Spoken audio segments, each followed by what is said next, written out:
Sir, I think we can start the session, sir. Yeah, no problem.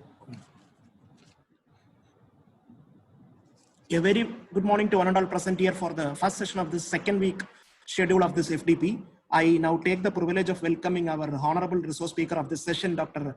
Nandagopal sir, for this FDP on behalf of our management, organizers, participants, and other stakeholders of this FDP. I'm very thankful to him for taking the time out of his busy schedule and accepting our invitation for being the resource person for this session. Dr. Nandagopal is a source of inspiration to many who are functioning in the field of management education. I now take the opportunity to introduce our resource speaker to the learned forum. Dr. R. Nandagopal was the director of PSG Institute of Management for 18 years. He joined PSG in the year 1994. He has over 3 decades of academic experience serving in various capacities at leading institutions like Institute of Public Enterprise, Hyderabad, and Loyola College, Madras. He has organized a number of executive development programs for senior and middle level managers and have done consultancy work in the area of financial management and the restructuring of organizations. He is the founder member of ABBS and has held leadership positions in national and regional organizations that include All India Management Association, AIMS, Chamber of Indian Commerce, Confederation of Indian Industries, Coimbatore Management Association, and Productivity Council. He is presently on the board of commissioners at ACBSP. He has been awarded the honorary citizen of Toledo, Ohio, USA for his contribution to the Indo-American Education Initiative. He received his PhD in finance in the year 1985 from the University of Madras and published 75 articles in national and international journals and authored 17 books in management. He has MCOM and MPhil from University of Madras, MBA from Madurai Kamaraj University, and did advanced management program from Department of Management Science, University of Leeds, United Kingdom. The presence of such a personality for an FDP session is a blessing. We hope that the participants will be able to get his valuable guidance and imbibe a great learning experience from this session. The session is all yours. Over to you, sir. Good morning to everyone. Thank you very much for your nice and wonderful introduction. I'm very happy to Cengage Management for inviting me to be part of this 2 weeks faculty development program. I'm very happy and always delighted to share my experience with my learned colleagues. In fact, by participating and interacting with all of you, we not only learn, we also share our experience, and also we learn a lot from you also. Thank you very much for the opportunity. I think the topic given to me is accreditation and outcome-based educations. I think the whole program is on outcome-based education or outcome-based process. By this time, you would have got a lot of inputs on what is outcome-based education and other things. Let me try to start talking about accreditation and global accreditation and Indian accreditation, and then I will come back to how accreditation and outcome-based education are very important. I think most of us are trying to understand the outcome-based education because of our accreditation process. So we are now in the process of NB accreditation. All of us are into the NB accreditation. So we knew that NBA has adapted to outcome-based education. I think maybe some of the speakers must have talked to you about how NBA become the part of Washington Accord, and as per the Washington Accord, how the outcome-based education was insisted. Let me start explaining, and I want to be more interactive. My suggestion is, if you have any questions, you can also post it in chat box so that let me know the question and also give response to you. See, in India, we have almost 4,000 business schools. As per the AICTE, maybe 3,500 business schools approved by AICTE, and maybe another 300 to 400 independent institutions like university departments. Normally, university department doesn't go to approval of AICTE and IIMs, and again, no deemed universities. Most of them don't get into AICTE approval because they have a university status. So my approximate calculation is around 4,000. So it was 4,000 some years back, but now around 4,000. Few of the business schools were closed down. And we have around 4,000 business schools. And these business schools, I hope all of you are from business schools and faculty members from management institution. So this out of 4,000, how many business schools are able to attract good students? How many institutions are able to get good placement? How many institutions are able to get good, again, no teaching and environment? This is a big question. But unfortunately, what happened? All of us tried to want to become an IIMs. Even the institution started just 2 years back in a remote village, starts working like an IIM. They think that they're equivalent to IIM or they want to become. Their desire is they want to become IIMs. I think this is where the issue starts. Let me explain little later how an institution should aspire and how it should work. I will come back little later. So basically, what this accreditation does, or what is the issue of management education today? See, the management education has to assure the quality. The quality assurance is an absolute imperative in business education now as never before. So today we have to focus on quality. Why today we have to focus on quality is very important today's context. Why? I think this question may arise some of you. I think all of you know the quality reflects on the brand of the institution. Brand reflects on admission. Admission reflects on the placement. These are all interconnected. Unless you improve the quality, your brand won't come. And today, very interestingly, last 10 years, especially last 10 to 15 years, the business schools are having a tough time in terms of establishing their brand. I remember when I started a career as a management teacher, we had 100 plus business schools, maybe 150 business schools all over the country. We had only 3 IMs. So subsequently, the newer IMs came. That's what I call second generation IMs, that is Indore, Lucknow, and Calicut. Then subsequently, a lot of IMs came. So today around 25, 26, around 30 IMs we have. So even in government sector, the management institutes have increased. So now what is this means for stakeholders? So stakeholders, because of the demand for management education, everybody started management institutions. So people want management education. Of course, obvious reason is if you do MBA program, you will get a good job. And especially after the globalization, the service sector started expanding. I think we all know the 3 important sectors in economy, that is the agriculture sector and in the manufacturing sector and service sector. I think we were predominantly agriculture sector, then we moved to manufacturing sector. When we moved to manufacturing sector, the job opportunities in management has increased. Not much, but it has increased. But when the service sector started expanding, banking and financial services and telephones, other service providers, when they started increasing, so job opportunities also increased. That is what happened in 1990s. If you look at the growth of the management education institution, last 30 years is tremendous. So till 90s, we got 500 or something like that.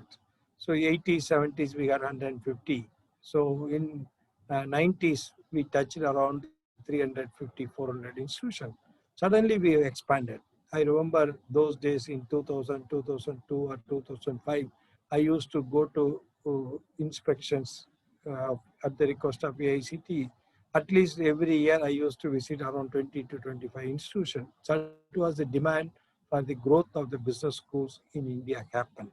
Okay, these are all forced a lot of pressure on today, all of us. Today we have to prove our brand. I think all of us teach women, we all know what is brand. So if we have to establish our brand, how we establish the brand, the quality. But again, how the brand is reflected. The first one is we need industry recognition. Industry has to recognize us. So industry recognition, why do we require industry recognition? The first foremost important is recruitment. without the industry, if students are not placed, we will be in problem. So the basically recruitment is a major issue. And also we want them to participate in activities of our institution in terms of management, policy making. That is where we want them to do a participation in management teaching, and we want industry to guide them in policy decision making as a board of governors or in academic council, board of studies and other things. And also we want to do joint research. And again, in the joint research, we want to develop a lot of case studies. Maybe 20 years back, we didn't have much Indian cases. Today, we have a lot of Indian cases to teach. The context in which we are teaching cases is completely different from Western cases and Indian cases. In India, we have cultural issues. When we teach motivation, the motivating factor in Europe and America is completely different from what is a motivating factor in India. Maybe advertisement, sales, promotion, HR practices, any aspect of a management, if you look at, we differ from Western management education or Western management practices. So we cannot use the Western cases. Unfortunately, we didn't have a good Indian cases. We are heavily dependent. But today, we have very good number of Indian cases. And a lot of Indian cases are also taught in the Western universities like Arvind Eye Hospital, Hero Motors. Like that, I can name hundreds of cases where we use our Indian cases in the Harvard universities are the best universities in the US and Europe. So we need industry support to develop cases. Without the support of industry, we may not be able to develop cases. And also we want them to help us in our developing our board of curriculum and all those things. So this is where we need industry support. If we need industry support, we have to prove that we have good institution. We are good quality focused institution. That is why we have to improve the quality. So the quality again, as I said, associated with the brand. Okay, now let us look at the other one. This is, let us take, for example, the most pressure which all of us get. I think this is a time now, people like us, I think maybe not only me, many of you will be under pressure because we have to go for ranking. Business schools ranks us. Very interestingly, somebody observed a few years back, senior colleague in management education said that we are ranked by 50 to 60 agencies. I don't know. Now, as per my knowledge goes, it's 60. Now it may be more also. A lot of regional and local agencies also ranks us. They are ranking and rating. What is this ranking and rating? Basically, they try to look at where we stand. Top Indian business schools, top South Indian business school, top Tamil Nadu business school. There are so many newspapers, magazines, journals, all ranking us. Starting from Business India, Business Today, Business World, Indian Management, Outlook, The Week, India Today, lot of newspapers, magazines, they all rank. Of course, they use it for the promotion of their newspapers and also some sort of generating the revenue for them also. So this is another pressure all of us we go through. And second thing is now we have to go through the NIRF ranking. So NIRF also come out the national ranking framework, and Government of India is doing NIRF ranking process also. See now again in the why NIRF ranking came. NIRF ranking came because many times what happened is the institutions, the students and parents get confused. What is a good institution? What is a good quality institution? Where do we apply? So that is where NIRF, Government of India formed this NIRF to rank them. Okay, now I talk to you about establishing the brand. If you have to be a good brand, you have to be ranked by magazines, newspapers, and NIRF ranking. This is important. The next one is, if you are looking at industry recognition, we also need brand. So this is where branding is becoming very important. Okay, now we have to look at the regulatory bodies. See, these are the people who are involved in measuring the quality. These are the people. So for example, ranking, again, we are looking at quality. What are the ranking parameters? Ranking parameter talks about infrastructure. Ranking parameters talks about the quality of teaching. Ranking parameter talks about the quality of the faculty and results, quality of placement, okay, quality of admissions. So again, no, everything when you talk, it comes to the quality of the institutions. Of course, regulatory bodies, you have AICTE for MBA and PGDA program, All India Council of Technical Education. Through the various process, they evaluate and also they give approval. So every year you have to get an approval giving the basic details like quality of the faculty members, number of faculty members, your basic infrastructure. Like that, no, we provide information. Again, why did we provide the information? This information is provided to assure the AICT that we have enough resources to give quality education. Again comes quality aspect. The regulatory bodies like AICTE and UGC or university department, if you are affiliated to university department, you have to ensure that you are providing a good quality education. How do you ensure the good quality education? By providing information on what infrastructure you have, how many library books you have, what are the journals you subscribe, who are the faculty members, what is the qualification of the faculty members. So these are the information given to regulatory body to ensure the quality of the education to the stakeholders or the students community.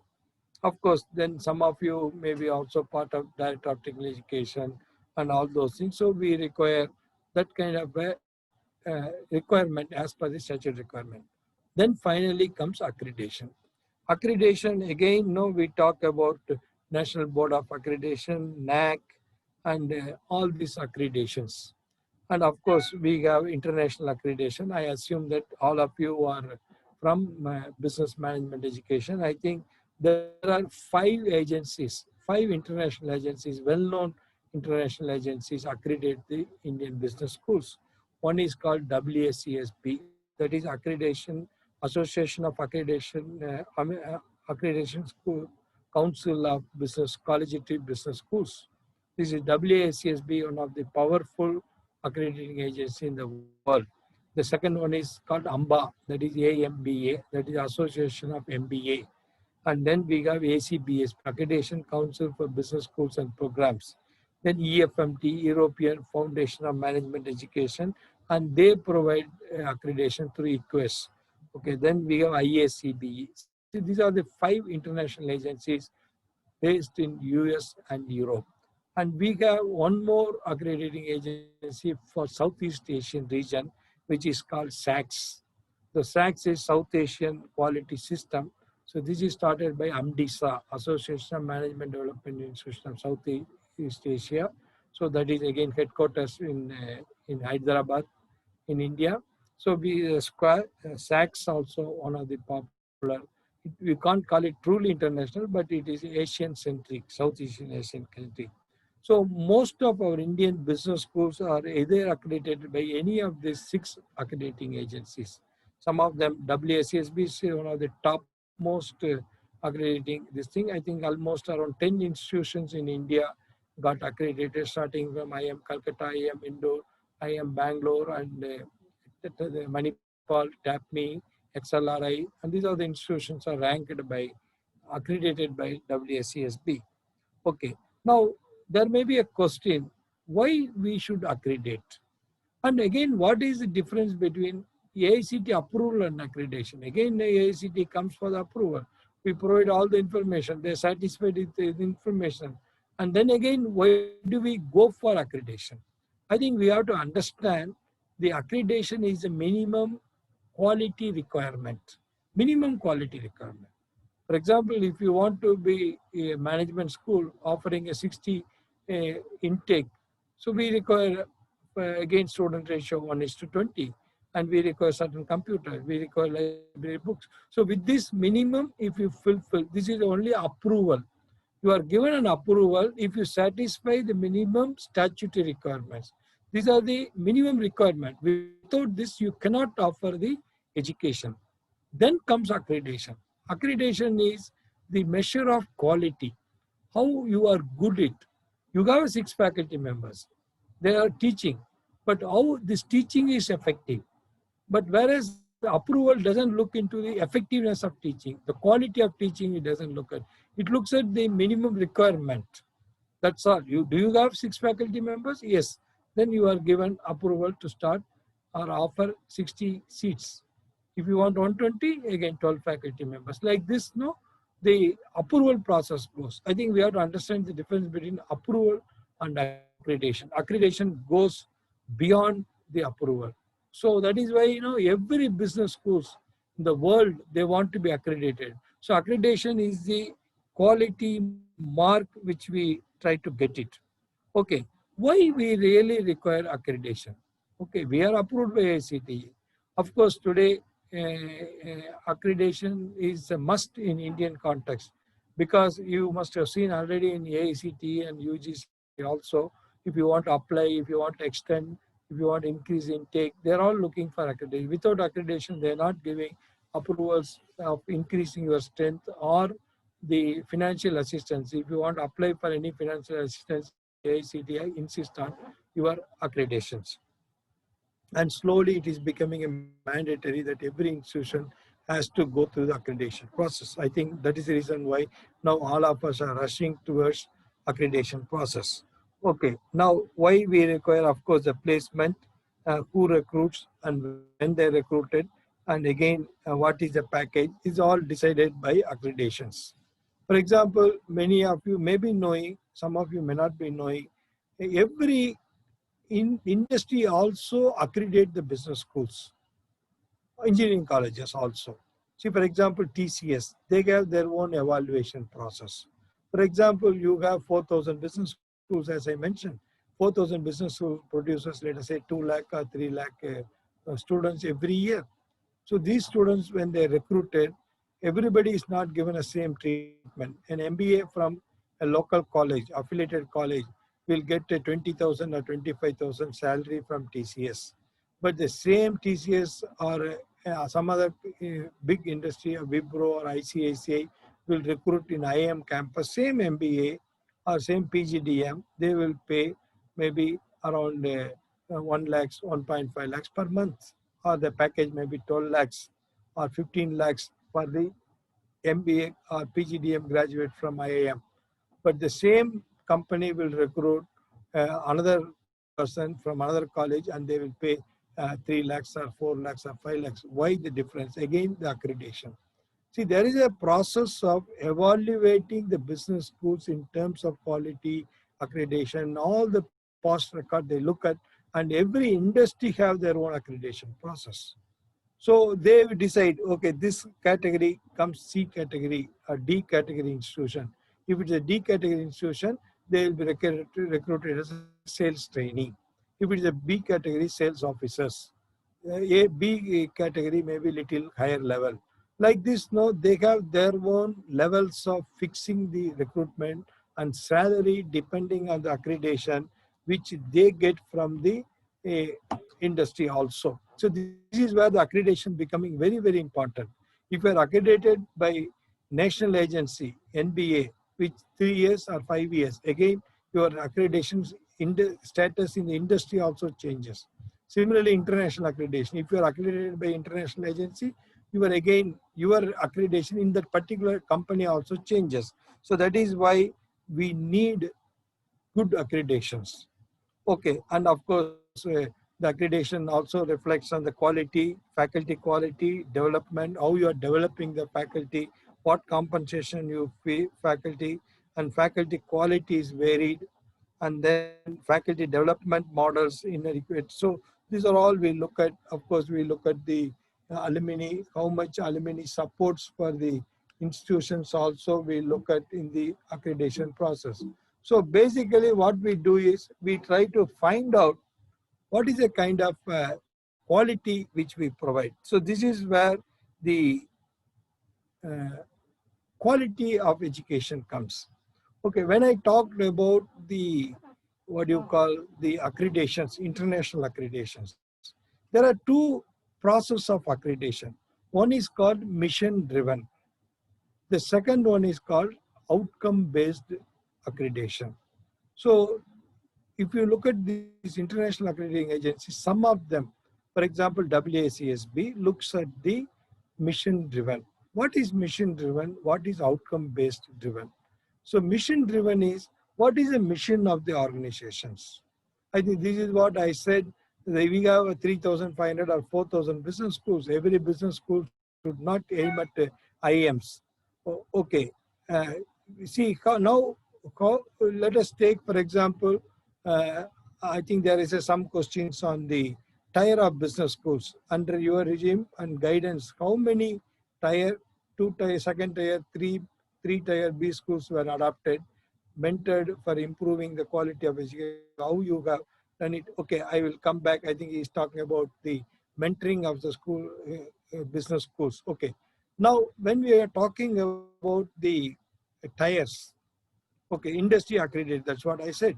So you have different levels of institutions. And this is where the mission driven comes. What is mission driven? What is your aspirations? So your aspiration to a particular community, a particular local community. I will give you a simple example. Take, for example, city like Coimbatore or even Surat, or let us say Lucknow. So the Kanpur is another good example. See, those are all industrial developed city. And this is an industry where a lot of small and medium scale industries are coming. So what happened, these small and medium scale industries are also looking for good managers. They also need marketing manager. They also need finance manager. They also need HR managers. So what happens is we are not looking at the local requirements. See, the local requirements are huge. If you take, for example, in Coimbatore, we have 5,000 to 10,000 small-scale industries. Again, every small-scale industries may not be able to recruit a marketing manager for them, but a person can be developed to look into the consultancy of the marketing. So what happens is when you look at the market and the community which you belong, we are ignoring it.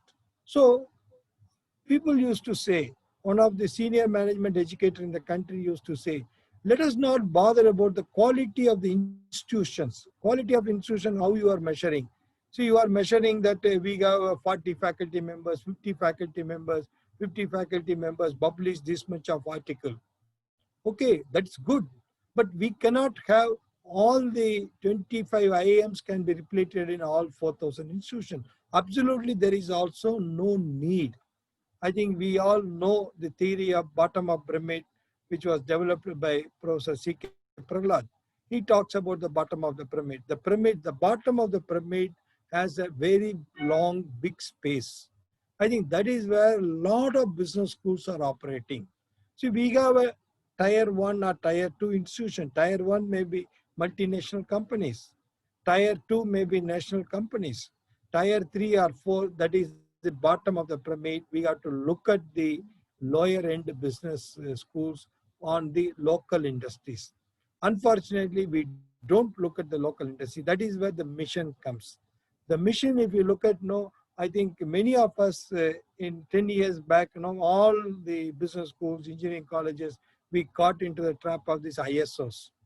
So we all went into ISO. So first thing is the consultant will come and he will say that you have to have vision and mission. So consultant himself will suggest us vision. He will say we want to be a global player. We want to be the international institution. So a lot of huge aspirations which comes as a mission. So in the mission-driven accreditation process, what your mission? Please clarify your mission. This is where the difference between teaching schools and a comprehensive business schools comes. What is teaching business schools? See, you are a teaching institutions. Let us be very clear.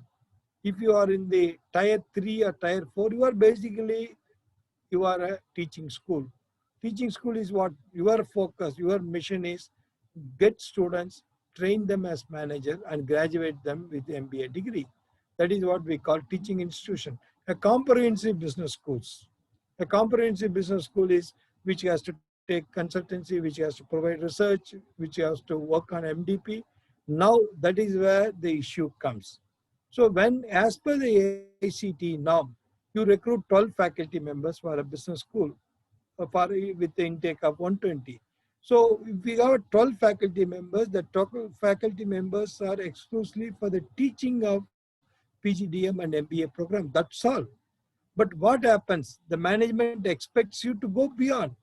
With the 12 faculty, they want you to do training, they want you to do research, they want to do MDP, they want you to get in consultancy also. But unfortunately, what happened within the 12 faculty members, we have to look at the admission. Some faculty members will be responsible for admission. Some faculty members are in charge for placement. So many other activities, administrative activities also we do. What do you expect? That is exactly the accreditation and approval, the difference comes. Approval, 12 faculty for teach 120 students. But if you are looking beyond that, that is why accreditation says we require 1:15 student ratio. That means no, if you want to do all these activities, if you want to do research, consultancy, and all these things, we look for more number of faculty members. One of the accreditation agency, that is International Accrediting Agency, WACSB, when they're looking at our report, I was associated with one institution, I was preparing the WACSB report. They came and they asked me, okay, you have 18 faculty members or 24 faculty members to teach for 300 students. Then how you are able to do research? So you are also giving me the research output as 30 or 40 papers.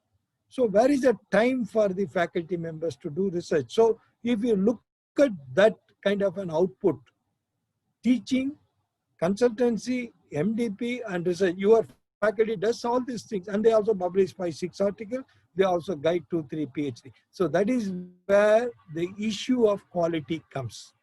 They say that if your faculty member does all these things, what kind of a quality of teaching he will be able to do? What kind of a quality of research he will be able to do? I hope you will understand my point. So the question is, if you have a approval, for the approval you require 12 faculty members for a strength of 120. If you are looking for accreditation, that means approval 12 is only for teaching. If you want to go beyond teaching, research, consultancy, you require more faculty members. So that is where accreditation process comes. Okay, now after mention about this mission driven. Okay, now let us look at the mission driven. What is mission driven? So you set your objectives. So you are saying that now, okay, I am looking at my accreditation. So I am looking at my mission as I want to be a good teaching institution, will provide quality managers to the local industries. Local industries, small and medium industries. So that is your mission. So how far you are able to achieve your mission?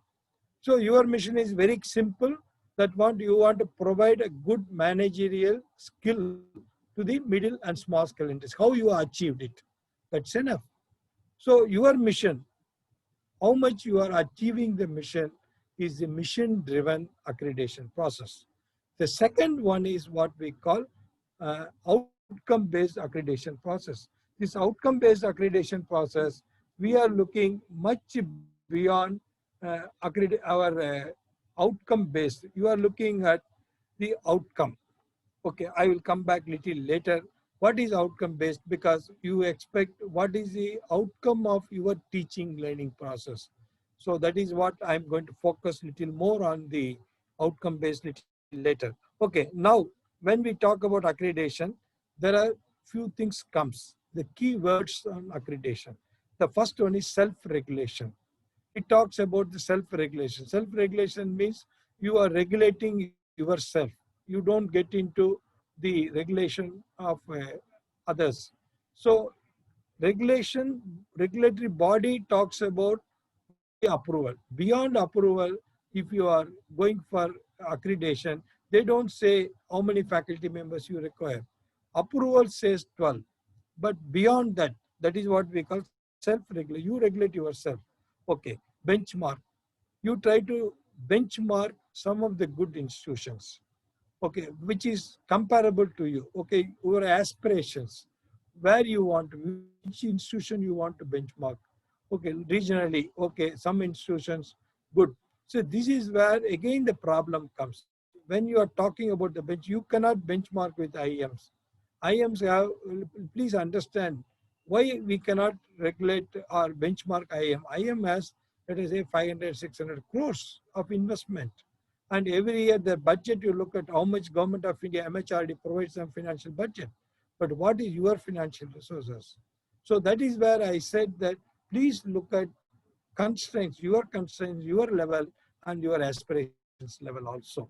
So many of us, what happened, I remember some 20, 25 years back, any university syllabus and other thing, immediately you look at IMs and then immediately that's whatever subject start in IM, we use it. Still, I used to say in some of the forums, take for example, mergers and acquisitions. Mergers acquisition is a subject taught in maybe 15, 20 years back, and so much of things have changed in the industry, corporate sector. So mergers are taking place. So people were looking at the process of merger, legal issues, financial issues, and adjustments in the public issue, market issues. So many things people were looking at. So at that time, uh, every IM started teaching the mergers and acquisition. Please remember, mergers acquisition happens maybe one or few companies or 10 companies in a year. For that, you require only very few people. Why do you want entire country students doing MBA to learn mergers acquisition? So this is where you have to be very clear about your local industry demand and try where your students are going to be employed. Your students are going to not to be employed by Price Waterhouse or any other McKinsey's. Your students are going to be recruited by your local company for your marketing job. For that marketing job, what skills you require, what domain knowledge is required. That is exactly the outcome-based education. You are trying to find out what is a local industry, what is that your student want. Your student doesn't want mergers acquisitions or brand management. Your student want how to sell a product. So this is where exactly you are looking at the market. So outcome based is focused on that. You benchmark based on your standards and quality. Best in class. You are trying to find out the best in class. Your aspirations. Where do you want to take your institution next to 10 to 15 years? So this is what the keywords in the accreditation process. Okay, now I think I talked to you about a lot of uh, importance, why the accreditation is given such importance, and then different international agencies. So I don't want to go into the details of the different international agencies because each one have their own standards. WACSB has, because it is a mission driven. ACBSB depends on outcome based. Like this, Ambar looks at the mission driven. So like that, no, a lot of institutions, accrediting agency has their own way of accrediting. But of course, NBA looks at the outcome based because we signed a part with the our Washington Accord. As per the Washington Accord, we go for outcome based. Okay, now I will stop here. And if you have any questions up to this, you can ask. Then I will move to the next topic. I talked to you about international accreditations and why accreditation is very important and how the outcome based comes important for the accreditation. Now, next I will take it up outcome based linking with the accreditation process. So before that, if you have any questions on this international accrediting agencies or accreditation process, I will be happy to respond to your questions. Otherwise, I will move to the next topic. Sir, with your permission, Yeah. a participant has already posted a question in his chat box. Shall I read through the question for your? Yeah, please go ahead. Professor Amardeep Purkwar has posted this question. Under your resume and guidance, how many Tier 2 and Tier 3 B schools were adopted, mentored for improving the quality of education? How you have done it, your expectations from top B schools about such initiatives and relevance to NEP. He's asked multiple things. What he wanted to know is that, how many B schools are mentored by you in view of improving the quality of education, and what is your expectation as an auditor of all these international accreditation agencies from the B schools, and how all these initiatives are linked with the new education policy I think, 3 different questions he's asked in. Yeah. Okay. Let me start with the mentoring of the business schools. I Okay, think sir. AICTE or UGC, all these things came out with the concept because, as I told you, we have 3,000 or 3,500 business schools in the country, and all these business schools are getting ready for accreditation. So they came with the, uh, a scheme whereby the good management schools or good engineering institution can mentor the local institution. Again, no, there is a process. You have to apply for that process. I think then you have to identify your business school and then you have to work with them. So far, I worked in PSG and then I am now with the XIME. So far, PSG was not identified. We are not applied for mentorship also, and some of the institutions didn't apply. But informally, we do a lot of mentoring for the lower level, that's a category B or category C category, tier, according to you, tier 2 or tier 3 institution. We ourselves belong to tier 2. So we try to help tier 3 institutions. Especially, we try to help them in getting into international accreditation. I was associated with at least 3 to 4 institutions which they were going for international accreditation, and 2 or 3 institutions which are going for the national accreditations. So what we do is we go to that institution, understand their problem, understand the quality of their education and the process, and then we try to develop that institution for the quality. See, the quality is not the outcome of 1 month or 2 months or 6 months. I think all of you please understand, if you are going for accreditation looks at 3 years or 5 years of data. Some of the accreditation, most of the accreditation looks at the 3-year data. Some of the accreditations also looks at 5-year data. So what is your performance of 5 years or 3 years is very, very important. See, unfortunately, what happened, we are all document-based people. We all create documents so that we will fulfill the needs. See, to bring more transparency, see, my experience as an international evaluator and also national accreditation process evaluator, what I found is locally, Indian accreditation system, we more focus on the documentation and we more focus on the points. If you have this document, you will get 3.5 points. But when we look at the international accreditation, they don't look at the document. The document is important, but they look at the process. So they believe in people. Okay, so if an evaluator comes, if I go as an evaluator, I try to understand the process, how they do the process. So in the process, maybe in understanding the process, I may look at the documents, what they're using it, but they don't have volumes of documents. But if you are looking at NBA documents, I think, for example, start with the course file. Every faculty member has to have a course file. Please understand, all of us have these things. See, if you look at NBA accreditation, what they say is, they say that, okay, you need a course plan. What is a course plan? The course plan trying to link the course outcome link the program objective, program education objective, mission. Okay, you are trying to give a linkage. So your course plan, how far it reaches the target level. So that is the course plan. Then everybody teaches course plan. See, without a course plan, we don't teach. But only thing, we don't link it with the course outcomes or course objectives. So we have our own teaching plan and we have a course plan and we work on that. So then, see, that again, no, we don't document it. See, every faculty, every teacher, when they start classes, they knew what is to be taught and how it should be taught. But only thing, now we are looking at a document. So like this, no, everything we have, not that we don't do anything, but only thing we don't document and we don't do it a systematic way. So that is exactly accreditation looks at.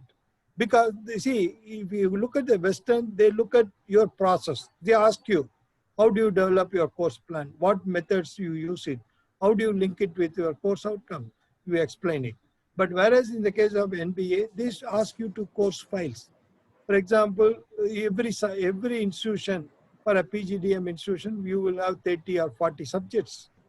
So 40 subjects, 40 course files, 3 years, 40 into 3, 120 files. So Again, no, that file consists of a sample question papers, sample answer papers, assignments, a copy of the assignment, all those things, no, which we do it. So only thing now, you have to put it in file form and have to give. See, for example, even the course plan and other thing, 120 to 150 files you require. Then, of course, MDP or training, consultancy, feedback, like that, if you add at least 500 files you require, that means 500 documents you have to have. So this is where the problem comes. So your process, no, we try to help them. What are the documents? How do we develop the documents? So these documents you cannot create over a period of time. I have seen a lot of business schools, even when we go for evaluation, we try to find out. So within a minute or within an hour, we will know that these files are created now. Because if you tell one thing, you have to have supporting documents of that. So one link, if you break it, then you will know that not everything is created. I think that is why quality improvement requires minimum 3 to 5 years. So if you are talking about accreditation and assessment, what you call outcome-based education. So normally what happened, 1 year you create it and 2 years you create the files, but that doesn't work at all. So you have to follow the real spirit of the outcome-based education. Otherwise, it's very difficult. So when we are mentoring, we try to help the institution to develop over a 2 years period of time. Interestingly, I will tell you another concept. In Western, what you call accreditations, unlike Indian accreditation, what they do is they appoint a mentor. I used to be a mentor for a few of the international institutions also. So what is this mentor concept? Once if you apply for accreditation, you will get a mentor for the process. So the mentor will work with you, whether it's a WSSB, ACBSB or AMBA, all these international accrediting agency, they appoint a mentor for you. The mentor will work with you formally, and then mentor will tell you, okay, you are ready now for accreditation. For example, WSSB accreditation, minimum 10 years institutions wait for that. Not NBA, where you file application within 1 month or within 6 months you apply and you get it. But whereas in Western countries, you require the mentor. Of course, today NBA also provides mentor if you wait for 1 year or 2 year process. I think the mentoring is very, very important. I think it is, look at this thing. Okay, what is the first step accreditation? We should look for the emerging business schools. I think that's what I will come back, because we are talking about NBA accreditation. NBA accreditation is based on outcome-based accreditations. So I will come back for that little later. Okay, in the meantime, any other questions? I hope I have answered the question of Mr. Amaddeep.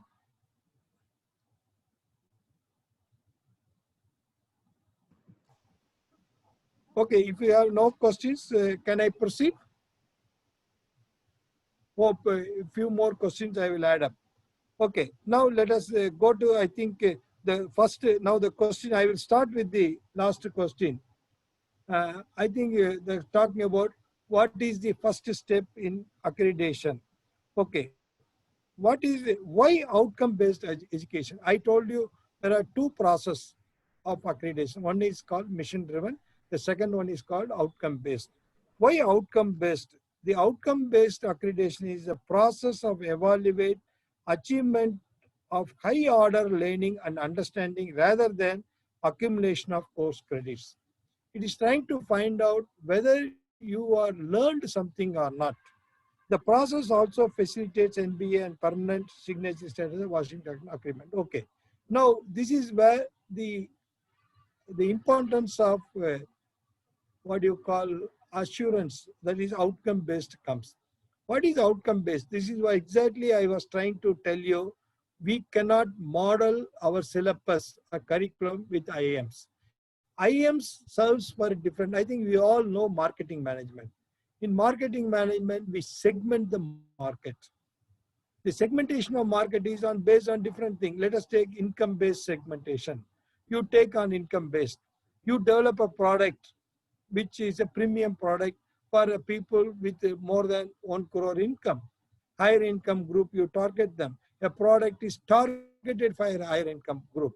Similarly, in education also you have a segmentation.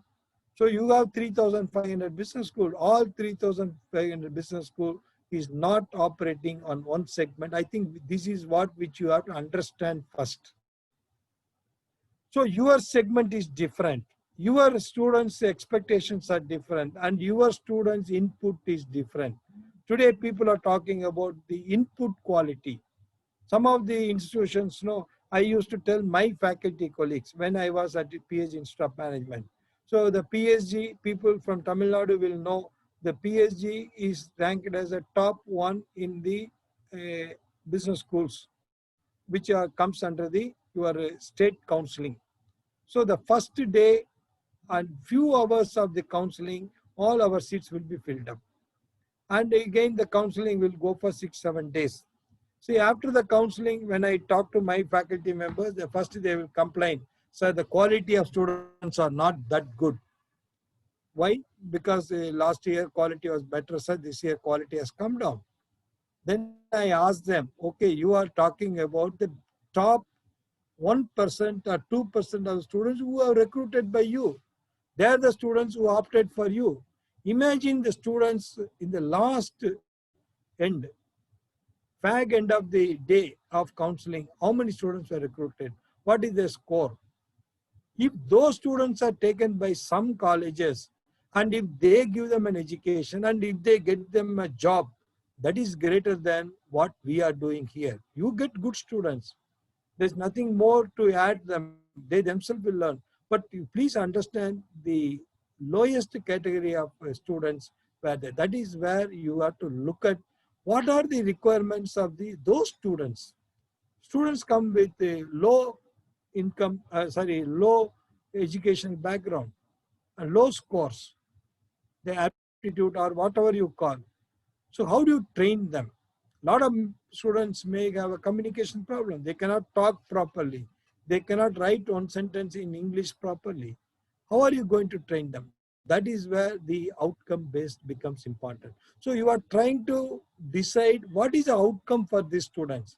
See, I have taken a students at this level. What are I am going to do with the students next to 2 years? Even though we say a program is 2 years, I think you all know the state system, government system admissions are all August, September. So that means you lose 3-4 months in a year, and then you complete it in April. So literally, if you see that less than say almost around 1.5 years course only this is only an 18 months course, not 24 months course. So if you are given 18 months, what is the transformation you can do with the students? So you cannot do wonders.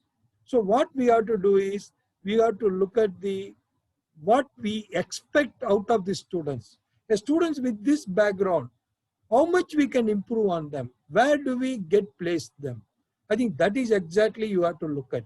So don't look at what merger succession, brand management, or data analysis, data mining. Okay, that's all good. Again, it depends on the kind of a quality of student, whether they can observe these things. Okay, if they mug up whatever you teach, and then if you write, again, please remember the quality of teachers also you have.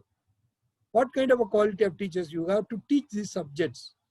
I'm very sorry to say that I am part of many of this evaluation. Another thing, I have visited many colleges long back. A fresh graduate last year completed is becoming a teacher in management school. Just the same institution, a fellow who completed, even today it is happening. A student, a fresh student who completes MBA, he comes and teaching. So what is the quality of teaching you can expect them? He has not seen outside. He has not seen the industry. He has mugged up something on financial management. He knows what is the NPV and other thing, but he may not even be able to articulate that. He's only mugged up, written exam, and he got a grade, and he comes back to teach the students. What quality of teaching you can expect?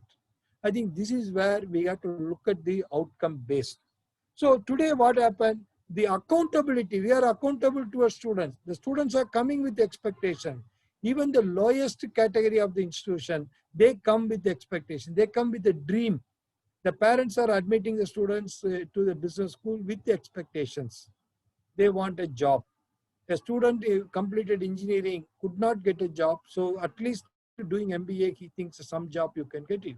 So we are all accountable students, fulfilling requirements of through the curriculum. So when he comes with the expectation, I knew some of the institutions, I don't want to name the institutions, some of the institutions are really doing good job. See, what they do is, okay, to get a job, you require soft skill, you require English, you require general knowledge. So what they do is complete teaching in the morning. They teach all the subjects, finance, marketing, all the for examination requirement. All the afternoon they keep for training, soft skills, rigorous training on soft skills. All of them get job. I know one institution in Hyderabad, 100% placement. The students are all not great. They're all from Jharkhand, Bhubaneswar, Orissa and other places, backward places. They come, they pay 6 lakhs or 7 lakhs salary, including accommodation, food. Everybody is assured of minimum 5 lakhs worth of salary. How they do it? This is where you are outcome based. What are the expectations of the students? So satisfying the needs of industry, what the industry needs. For example, if you are going, see, who are your recruiters? There are some medium-sized company wants salespeople. So when they look at the salespeople, are they looking at the brand management? So you have to look at what is the industry expectations. So, and maintaining academic standard. At the same time, you have to maintain the academic standards also. And then accountable, and these are the things which we look at the outcome. Today, issues in higher educations. What is the, of course, which already I have explained to you, the major issue is students intake, qualification, quantity, staff. Again, issues is qualification, competency of faculty, which already I have mentioned to you, teaching process. What kind of a teaching process? Or we give them a real learning experience? What is the difference between management education and education in arts? You teach BA economics, you teach MBA. What's the difference? There's a lot of difference. I think most of you all know in management education, we teach 3 things. That is knowledge, skill, and attitude. All the other courses like BA economics, BA literature, sociology, political science, they all teach only the first part, knowledge. They don't teach skill. They don't teach decision-making skill. They don't teach interpersonal skill. They don't teach communication skill. They don't teach attitude. We are teaching skill and attitude. Are we really using any pedagogy to teach skill and attitude? This is a big question. That is why I said the competency of the faculty. A faculty who completed the same college, same institution, joining as a faculty after completion. Again, inbreeding also, you don't get anything, new ideas.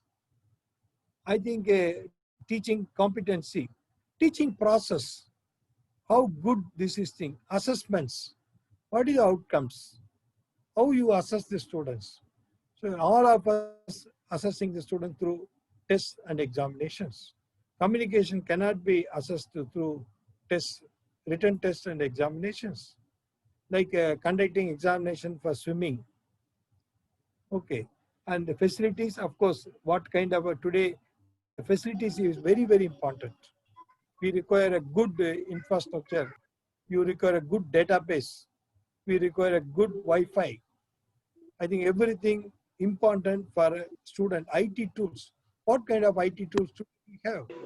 And you should also understand, we are very good in adopting IT tools. Today, look at how many of us know Zoom, Microsoft Meetings. Just a few months back. Today, all of us are compatible with all these tools. If time comes, we will learn and we will use it. But only thing is we have to do that mindset, we should get it. Okay. Now, to fulfill the outcome-based education, again, no, we require, no, basically, you look at the objectives of the your outcome. Okay. Basically, the outcome-based education addresses the following 4 questions. What do you want the students to have or able to do? What your students want to learn? That is exactly categorization I said. What your category institution is looking at. what you want student to learn, what skills you want students to acquire, what domain knowledge you expect the students to get, and how can you best help student achieve it? How do you help the students to achieve it? A student wants to get a sales job, student wants to get an accounts job, student want to get a HR job. HR job, again, you require a multinational company, HR national company, and your local medium scale small company. Again, HR requirements will differ from company to company. If it is a multinational company, international company, their expectation, HR role of HR manager is different from your small and medium enterprises. Small, medium enterprises looks at more fulfilling the legal requirements of Department of Labor. So Department of Labor requires certain statutory provisions. Are you fulfilling that? Your pension rules, gratuity rules, and your Factories Act. These are the things which you require for medium and small scale industries. Again, Shop Establishment Act. But why do you want to teach compensation management? The fellow will, your student is going to be employed in a company where 50 people are employed. What is compensation management? Talent acquisitions. So this is where you have to look at what actually your student outcome-based education starts from here, and how can you best help the students? How will you know what they have achieved it? That is a progress. They joined first year. After the first term, how much they have acquired. So then how do you close the loop? That means you set a target on completion of 2-year program, MBA or PGDM. At the end of the day, student will have this thing. They will have a knowledge on this things. They will have these skill sets. They will have attitude development. This is what the industry looks at for them. This is what the recruiters of this your institution students are looking at. So please don't look at the syllabus of XY institution which are targeting MNCs. I hope I have made it very clear. So outcome based is on focus on what your target students wants. You focus on that. Okay. Now, this is where address the outcome based, address the following. Who are our stakeholders? Our stakeholders are the students who come with this thing. A student with less than 60% in math score or CAT score, or in a TANSET or state examination less than 10 percentile. This is my students' qualification. And students who have attempted, who have failed in engineering, students who are not that good academically, who is not that good in communication, that good in language, English language skills. So my students are like that. My stakeholder, second stakeholder is industry. Who are the industries recruiting you? Local companies. What is the requirement? It may be a local 500-bed hospital or 100-bed hospital, or it can be a trading firm, or it can be share trading firm, or it can be chit fund company, local chit fund company may recruit your students. So you have to look at what is their industry expectation, what they expect as skills of your students when they're recruiting. And what service do we provide? Are you providing them to give that education to the students with that expectations? Do constituencies understand our objectives? Do your stakeholders understand your objectives set based on their requirement? What do we measure our results? At the end of the day, how do you measure the results? We are talking about communication skills. You are talking about domain knowledge. So a student should have a general knowledge. How are we measuring the general knowledge of the students? See, there are many ways of measuring the general knowledge of the students. For example, let us take economics. You teach microeconomics, macroeconomics. So when you teach about macroeconomics, how many of you really make them to understand GDP calculation and what is GDP of India? I have seen the students after the MBA, when you interview them, they don't know what is GDP and they don't know what is the inflation. And even if you ask them, what is the industry size? For example, if I ask what is retail sector industry size today, that means total volume of retail sector, they're not able to tell. I think this is where, when you are teaching macroeconomics itself, your outcome should be there. So when I teach macroeconomics, students should understand the inflation. Students should understand the GDP.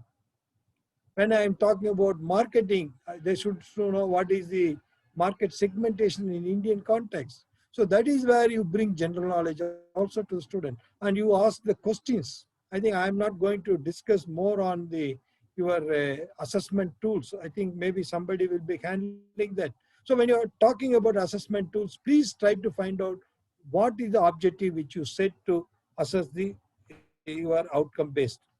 I think that is where you have to look at the your outcome base also. So now you look at these things and then focus on students learning.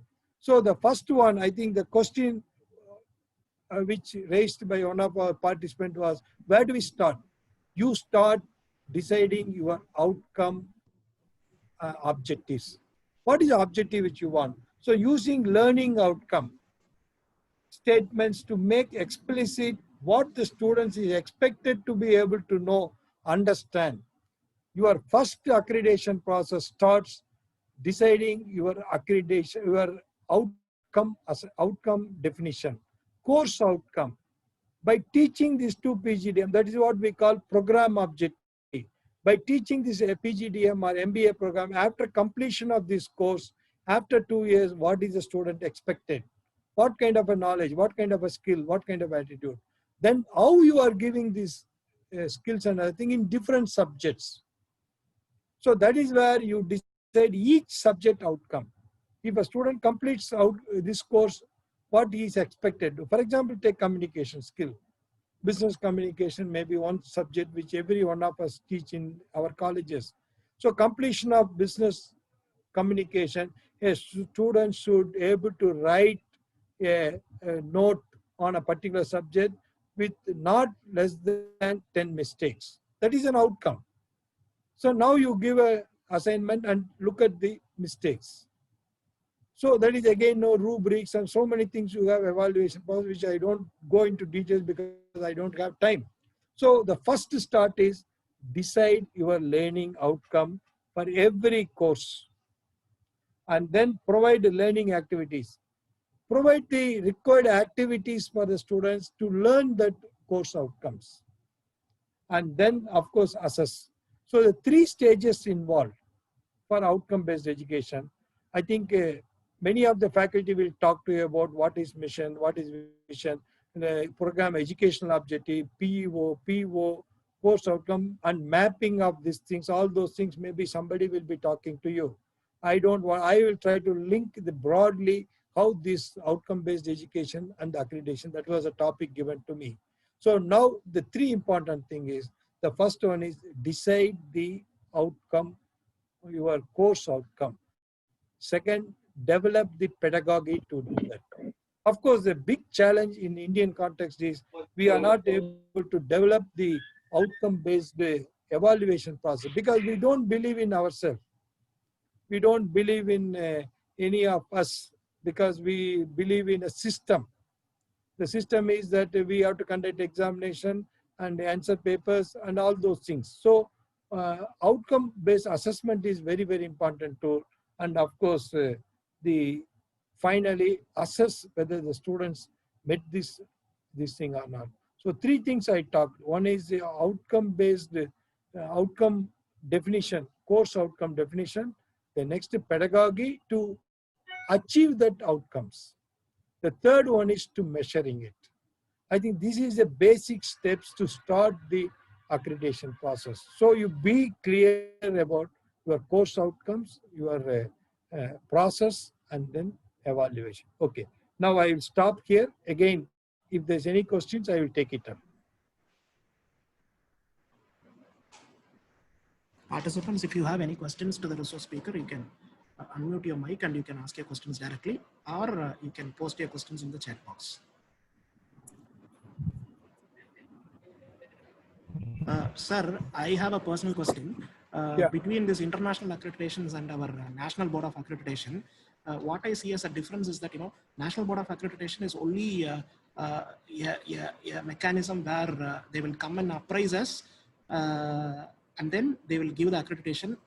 Sometimes they will not give the accreditation. Whereas in the case of international accreditations, it takes a longer period of time. Even at the start of the stage itself, they will come and they will handhold us to improve the situation, to improve the system. And over a period of time, once we correct our system, then the appraisal, it happens, and finally they accredit us.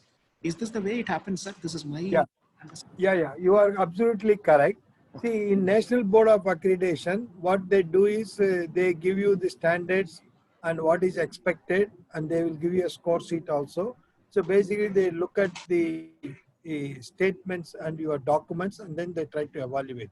But whereas in the case of WACSB accreditation, for example, I was associated with the WACSB accreditation.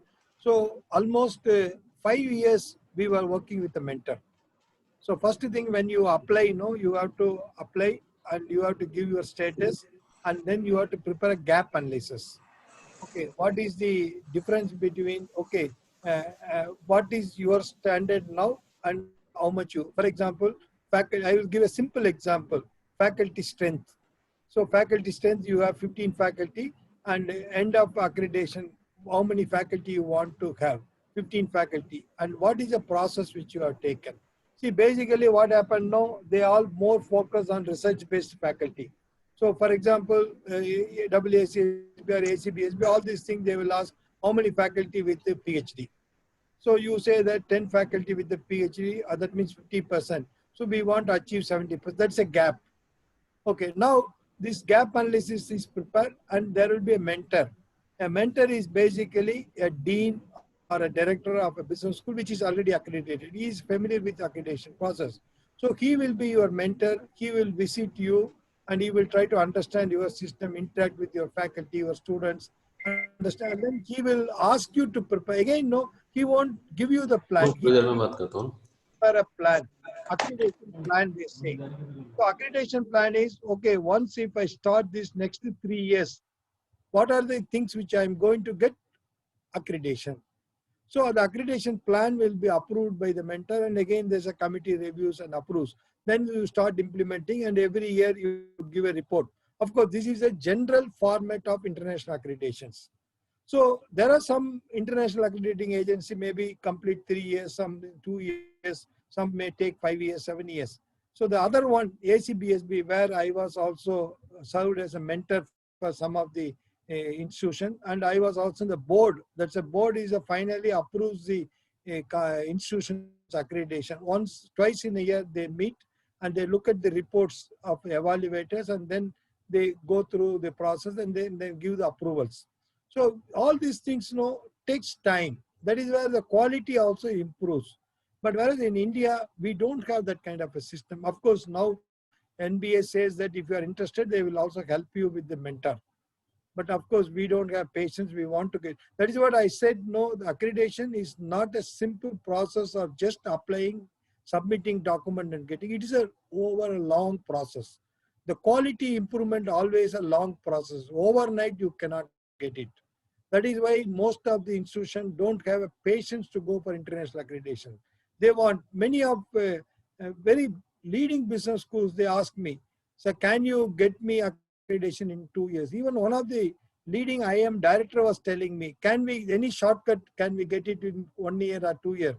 Why 1-2 years? Because our directors are all appointed 3 years, 5 years. Before they leave, they want accreditation. So they say that, can I get it in 1 or 2 years? I said, it's not possible. It's a long process. Hope I have explained. Yes, sir. Yes, sir. Yes, sir. Any other questions? Good morning, sir. I have a question regarding the NBA.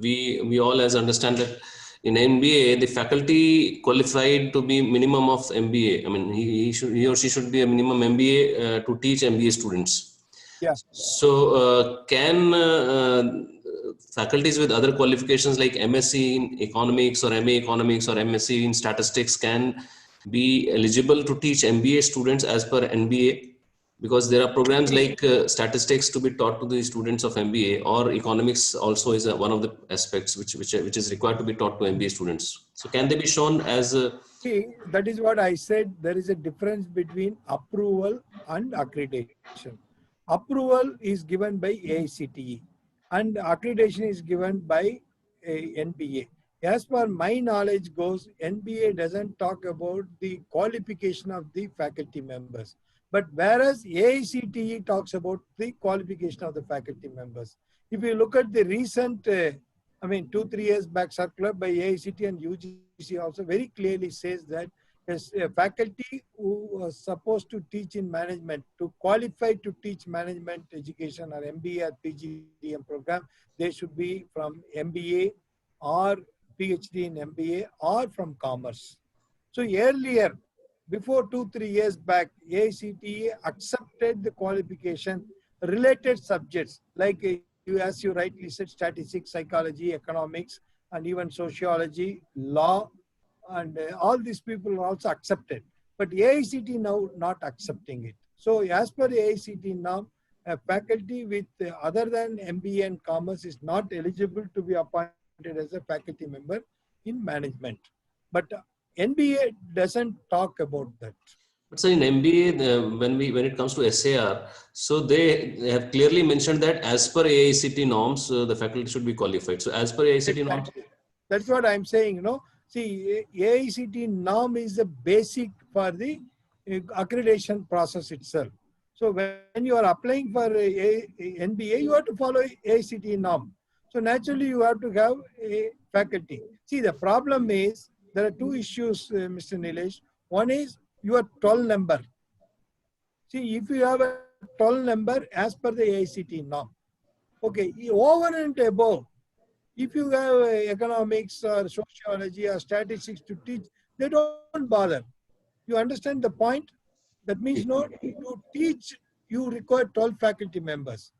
Over and above 12 faculty members, whoever is teaching, they're not questioning you. okay. See, So, even a person with undergraduate with 20, 40 years industry experience can come and teach you. But if you want to approval of AICTE, you need 12 faculty members.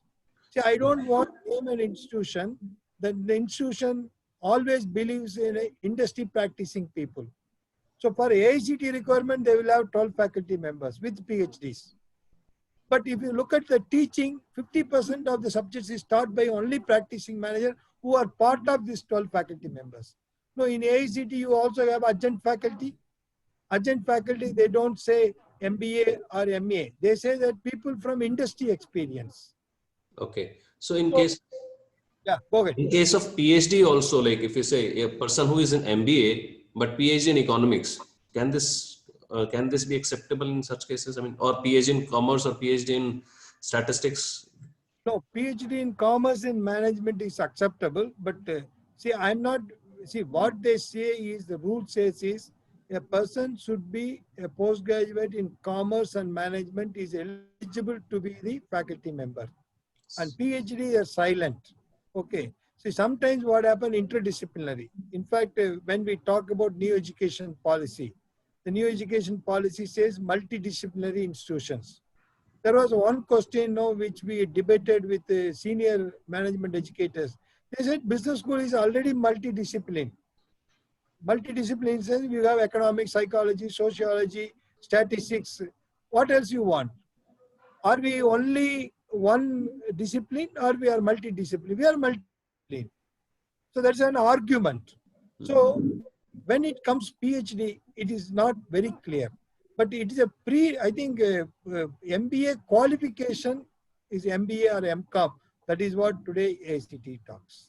Right. So then in that case, we can take up MBA and MCOM. Any of those two could be considered. And PhD, because they're silent, so PhD can be taken again as an advantage that any PhD in that related area specifically, if I say. You can take it, but the issue again is if their postgraduate is MCOM or MBA, naturally the PhD also should be MCOM and MBA only. No, you cannot. Economic faculty won't permit a student with MCOM to do PhD in economic faculty. True. So PhD in commerce would be acceptable in that case. Yeah, that's what it says. I mean, my understanding about the rule. Right. Thank you so much, sir. Thank you. And it's a wonderful session. I must say this. It's quite an insightful session. Thank you so much, sir, for being there. Thank you. Any other questions? So, so can you hear me, sir? Yeah, I am able to hear. Can you introduce yourself, Mr. Sam? Yeah, sir. I'm associate professor at Allama Iqbal Institute of Management and currently doing my PhD at University of Kerala. My question is, sir, so currently universities are directly conducting self-financing MBA courses, and because universities are conducting it, they don't need the approval of AICT or any accreditation is needed. All right. But if you look at their infrastructure and other facilities, it is much below par the other colleges which are established colleges. So do you think that that is okay because they are catering to a different kind of market, as you have said earlier, or it is something that management educators has to look into? Sam, can I ask you a simple question? Yes. What are the top business schools in India? Top 50 business schools in India. Pardon, sir? Top 50 business schools in India. Who Yes. are the top 50 business schools in India? Where is University of Definitely. Madras, University of Madras, University of Calicut, University of MG University comes? Top 50 business schools, all are self-financed business schools in the country. Correct? Yes, sir. Yes, sir. Exactly. So you have hundreds, thousands of university departments. See, Exactly. I just saw the statistics just a few days back. I think now in Tamil Nadu, the state counseling is going on. Yes, sir. I could see at least 10 to 15 university department seats are not filled. All now right, you sir. got the answer for my question? Yes, sir. Yes, sir. Okay, you don't require NB accreditation. You don't require AICT to offer an MBA because you are a university. You are a Yes, state sir. university. But Yes, sir. unfortunately, the stakeholders, they accept. Why industry goes to SCMS or Rajagiri or Zaim or IM Calicut? They don't come to any university department except CUSAT in Kerala? You have answer, no. Yes, sir. Yes, sir. You're right. So ultimately, the industry and the stakeholder decides the quality of the institutions. So You're this right, is sir. You're right. called market economy, no?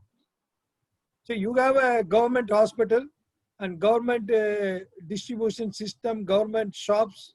But why people go to private shops? They all knew that price is very high. Yes, sir. Okay, I think ultimately the market decides the institutions. Definitely, sir. Yes, sir. You're right. So please don't go away with this. I also initially I used to have a lot of this thing. I always from a private sector, and when I go to the AICT inspections, those days no AICT personal physical inspection is a mandatory. Some 10-15 years back, I have gone to hundreds of institutions along with the university process. So university All right, professors will insist you don't have this thing. I will ask a question privately to them. Do you have this thing? No, I am from university. Okay, it's okay. So let us understand the reality and other things now. Okay, good. Yes. All right, sir. All right, sir. Thank you very much. Thank you. Any other questions from the participants? Okay, if there is no other question, let me move to the next module.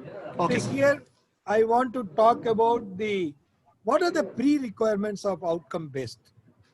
I told you first thing, you have to develop the course outcome and you have to develop a pedagogy to teach that course outcome. The third one, you have to look for measurement. Okay, this requires the curriculum, staff, facilities, curriculum development. I think now overall, you be clear. I think this is where most of this category 2, category 3 level of institution you have to look at. As I told you, you understand your segment. You understand your industry. Which are the industries are going to come to you, what their expectation. So you have to satisfy your constituents. So your constituents develop them on the curriculum. What are the things? For example, if a medium and small industries are looking at HR policies, as I explained to you, they're looking at PF. How do you file a PF form? For example, today an MBA or a PGDM student, how many of us teach the student understand filling of the PF forms? But this is exactly as medium and small industries is expecting. But if he goes to TCS, Wipro or Infosys, they don't require any of our MBAs to fill up the PF forms. So you have to understand your segment. That is what I said. Curriculum development is very important. So you have to look at the curriculum development and you look at your needs in developing curriculum. Okay, you teach IR. Again, IR, what is relevant to the medium and small industries, you have to look into that. Okay, then teaching learning.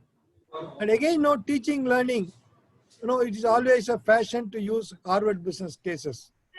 We all say that any of the institution, if I go, immediately they will be very happy to tell me that, sir, we teach Harvard cases. Okay.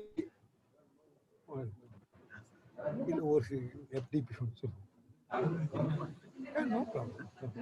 Okay. So we talk about Harvard cases. So Harvard cases, whether your student is relevant or can he understand that cases is also very important. So your pedagogy, your curriculum, and again, how do you assess is also very important. So please develop that. And again, know the graduate's outcome. What is expected from the graduate? So the first one is implementing outcome-based education, effective program educational objective. First you develop effective program educational objective. Then you look at the effective program outcomes and practical assessment tools. What is a tool? Practically we can use it. And effective assessment planning. You should have an assessment plan before commencement of the course. So before you start teaching your course, you have to explain the assessment plan also. And then it has to be continuous process. You have to look into every year and improve the quality. So that is why even NBA also, the last criteria, they give you continuous improvement 50 points. Depend last year, how much was last year performance? This year, how much you improved? What improvement steps have taken? So this is a cycle. So your assessment, your outcome-based education starts with the developing the curriculum. I think curriculum development is very, very important, and this is how you process it. Okay, now curriculum development, and what is the characteristics of outcome-based education? It is objective and outcome driven. It is basically everything is outcome driven. You expect a student to learn this subject, this is what expected. So it is outcome driven and performance indicators. You have to develop your own performance indicators which measures the outcome of these things. So the program objective, program outcomes, how it is measured, what are the expectations. And as exactly I told you, as a management education, we expect knowledge, skills, and attitude. What is the percentage of knowledges you teach? What is the percentage of attitude? What is the percentage of skills you do it? So you can develop an operation model where which subject teaches the knowledge, which the skills and attitudes. So come out with very specific program outcomes and try to measure and evaluate. So this is what the basics principle of outcome-based education. I think if there's any specific questions, I will take it up now. I think another 15 minutes, we Yes, have sir. another 20 minutes. So Yes, sir. I will leave it to you to take questions. Because almost 1.5 hours, it's only one side I'm giving. Okay, let me also look at the questions. Sir, could you please brief us about with an example, preferably with the KSAs, what we talk about knowledge, skills, and attitude. Can you exemplify with few examples in terms of courses which can be mapped with attitude and skills? Okay, for example, knowledge. See, knowledge, your let us say economics, quantitative techniques, operations management, business law, industry law. These are all knowledge. Financial management, for example. So these are all knowledge. Basically, it provides knowledge. Skills, for example, the same financial management, Again, no, that is what, no, in the mapping, you talk about some level of knowledge and you give importance for the knowledge in financial management and also skills, decision making skills. For example, you prepare the balance sheet, or let us take, for example, financial management, financing decisions or decision making on capital budgeting. So you teach them net present value, IRR, and other thing. How do you take a decision? That is a skill. Okay. And attitude is basically the knowledge is a domain knowledge. Every MBA student at the end of the course, what is the domain knowledge is expected. That is where now outcome based you say that, for example, in marketing management, I teach. End of the marketing management course, after I completion, the students should know this thing. For example, 10 concepts, market segmentation or market understanding, demand, pricing policies, strategies, like that, our brand, our advertisement, 4 piece of marketing. So you list out 20 or 30 or 40 concepts. So at the end of the marketing management, every student should know this 20 concept, 30 concept. That is what you say course outcome. So in knowledge, you say these are the concepts you require. In skills, what is a skill? The skill is something which a student possesses. So a skill, no, again, no, you take, for example, communication skill, presentation skill. So in communication, written communication, oral communication. In oral communication, a student, how good in preparing PPTs, how he is delivering. When he is delivering, you look at, no, you, again, that is where your, this rubrics comes. How do you measure? So what is a good communication? So good communication, oral communication means is body language. How he presents, how he stands, okay, body language. And how he communicate fluency, language. So you fix certain parameters. So oral communication, this is the thing. So similarly, communication, presentation, interpersonal relationship, or your social skills, these are the things. And then when coming to etiquettes, your dressing and all those things, attitude, how you look at the things. So this is how different skills and this thing. So there can be some courses where more emphasis on knowledge. For example, economics, only knowledge. You don't expect a communication. But whereas financial management, marketing management, it can be both communication, skills, attitude, and also maybe some extent knowledge. So you, for example, marketing, finance, you expect both skill and knowledge. So like this, no, you, for example, ethics, business ethics, CSR, more on knowledge and attitude. So like this, no, depending on the course, there is no course you can say 100% only knowledge or 100% skill. It's a combination. But which is important, you have to again specify. This course, 50%, 60% knowledge is very high. And what you call skill is moderate. And again, these are all mapping, when somebody teaches you, they will tell you, how do you map this skill and attitude for different subjects. Right, sir. Thank you.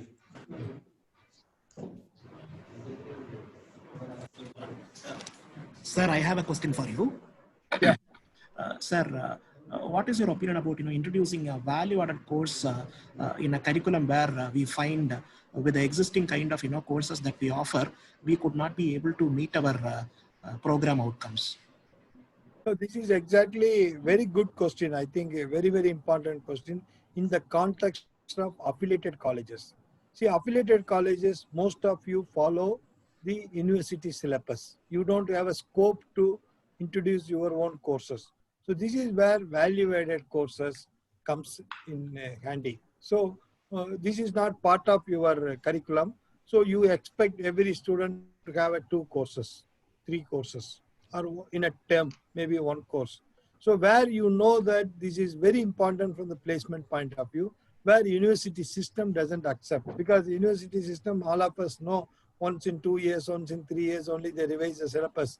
Autonomous institution, every year we change the syllabus, even every 6 months also we can change the syllabus. You lack flexibility in the university system. That is where this value-added courses will help you to do all these things.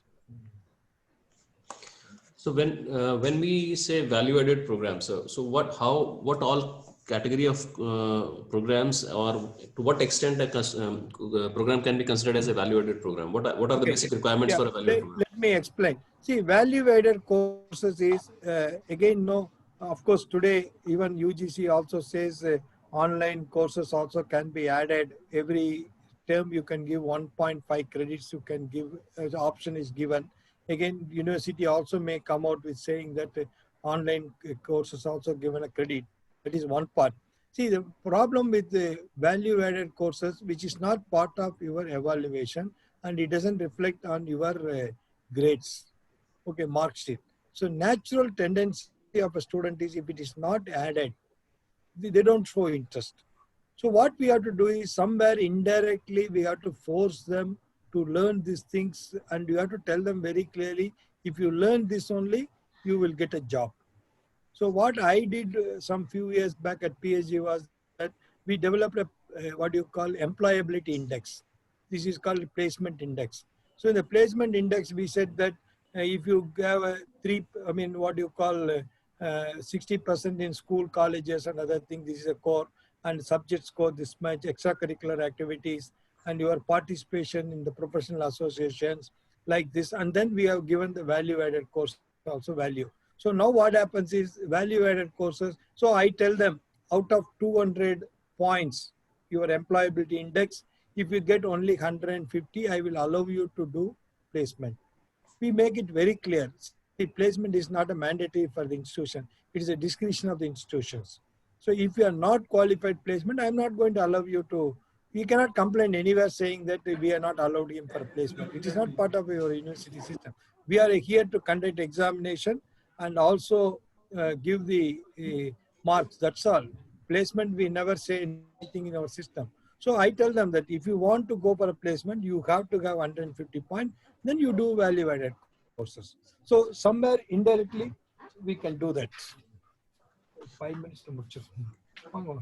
So, I mean, sir, just wanted to add to the same question. For a value-added program to be considered as value-added, for a program to be considered as a value-added program, what are the basic requirements of a program? No, value-added courses depends on, I said, your skill set requirement. Your local industry, what kind of a skills required? I talked about the PF. Okay, what are the PF? So there may be some courses, and maybe your computing skills, all those things. Depending on, look at the, yeah. Any specific structure or any specific assessment? No. That is left to you to decide depending on your requirement. Right. There is no specific requirements. Right, sir. Right. Thank you.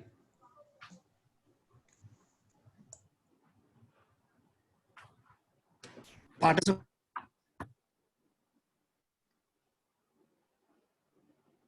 Okay, thank you very much. If there's no questions, let us close the session. Thank you very much for the opportunity. I really enjoyed these things.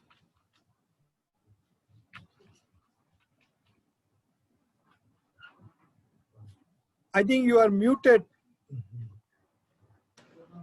Sorry, sir. Sorry. It is indeed a great pleasure for all of us, sir, for having an enlightening session on outcome-based accreditations. It had given us a great insight on how outcome-based accreditations of different institutions are approached, and how best we can prepare our system for delivering our outcome-based education in the context of higher education in India.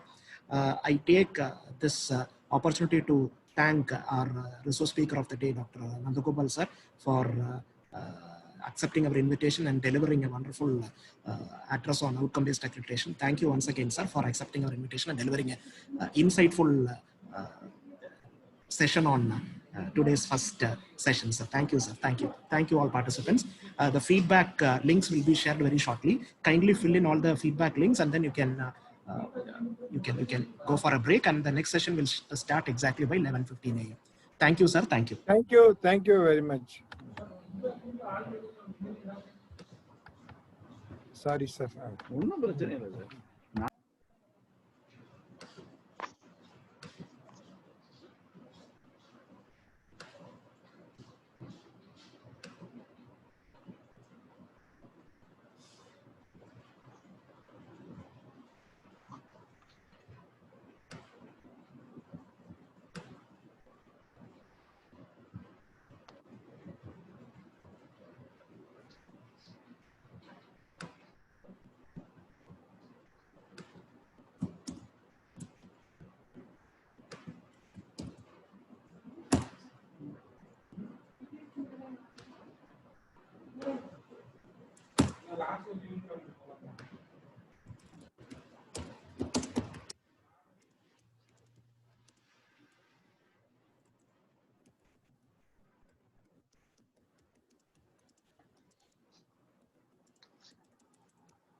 Dear participants, the feedback link has been shared.